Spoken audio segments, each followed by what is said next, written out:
I can hear footsteps downstairs. Light as air and almost silent, betrayed only by the squeaks of aged floorboards.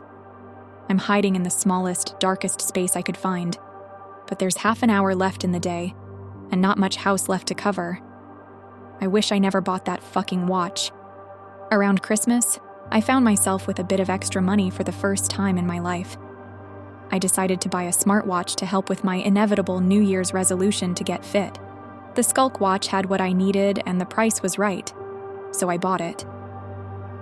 Taking it out of the pitch-black box, I put it on my wrist and clasped the magnetic band, which tightened further on its own. On the first day, I activated the Skulk Fit app. My goal was 4,000 steps. I breezed through it, not even having to deviate from my routine. Too easy. On the second day, it raised my goal to 8,000 steps. No problem. I went for a walk at lunch and hit that target too. On the third day, my goal changed. The screen showed an address and timer screaming, "Tap to start" in bright red text. I tapped the screen, and it counted down while showing directions. It took a light jog to get to the address, which was a house. I saw a man come outside with his baby in a stroller. As he turned to lock the door, the stroller rolled toward the street into the path of an oncoming pickup truck. He sprinted as soon as he realized, but had no chance to make it. I caught the stroller just in time, pushing it back to the flustered man. I made my way back slowly, staring at my watch, reading "Congrats" in the same bright red text. I pulled at the band frantically, but nothing worked. I barely slept that night. On the fourth day, my goal changed again.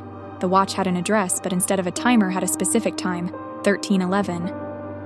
I got to the address a minute before, just in case. My eyes scanned the area, seeing only houses and people in various states of disrepair. At 13:11, I heard rustling in the tall grass nearby. A dog jumped out and ran toward me, snapping its foaming mouth. I turned and bolted back home, vaulting over or around any obstacle in my path and narrowly avoiding traffic at intersections, barking and slobbering sounds following closely behind.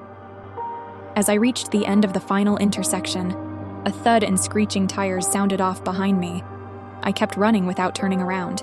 I slammed through my front door, tasting copper on my heaving breath. That night I tried lubricating, cutting, burning, and freezing the watch off, but it wouldn't budge. Today, on the fifth day, I woke up to a new goal. Survive.